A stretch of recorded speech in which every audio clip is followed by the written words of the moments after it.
हर साल माताएं अपने संतान की लंबी आयु, उज्जवल भविष्य और अच्छी सेहत के लिए अहोई अष्टमी का व्रत रखती हैं।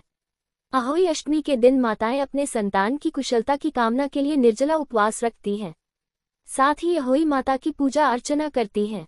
दृक पंचांग के अनुसार हर साल कार्तिक माह के कृष्ण पक्ष की अष्टमी तिथि को अहोई अष्टमी का व्रत रखा जाता है।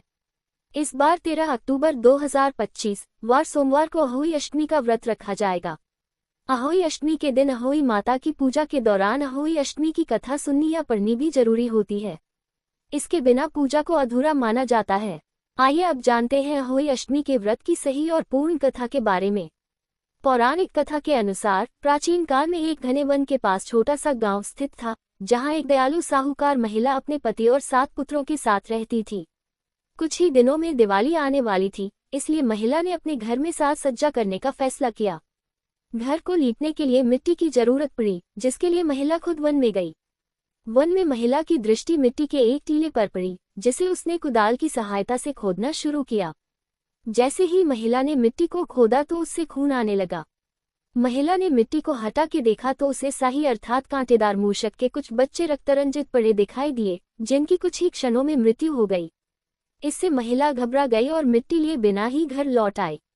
महिला उन बच्चों की मृत्यु के लिए खुद को दोषी मान रही थी। कुछ समय बाद शाही जब अपने बच्चों के पास आई तो उसे अपने बच्चों को मृत देख बहुत गुस्सा आया।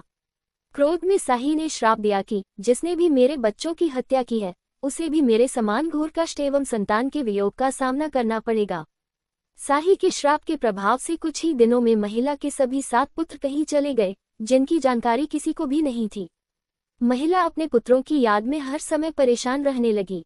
उसके मन में बार बार विचार आता था कि उसके द्वारा शाही के बच्चों की हत्या के कारण ही उसके जीवन में ये घोर संकट आया है। एक दिन महिला नदी की ओर जा ही रही थी कि जहां उसे एक वृद्ध महिला मिली। वृद्ध महिला ने साहूकारनी से उसके उदास होने का कारण पूछा तो महिला ने उसको अपनी व्यथा सुनाई।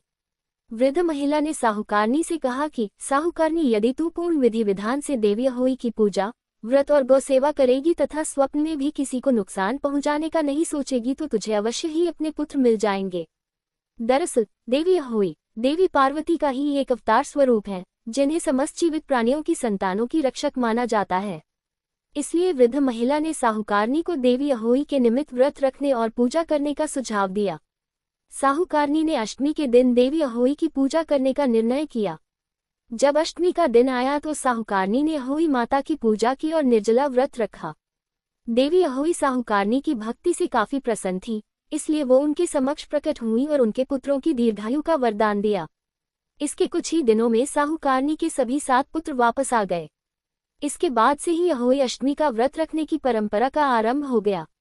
इस दिन माताएं अपनी संतान की खुशी, उज्जवल भविष्य और लंबी उम्र के लिए उपवास और पूजा पाठ करती हैं।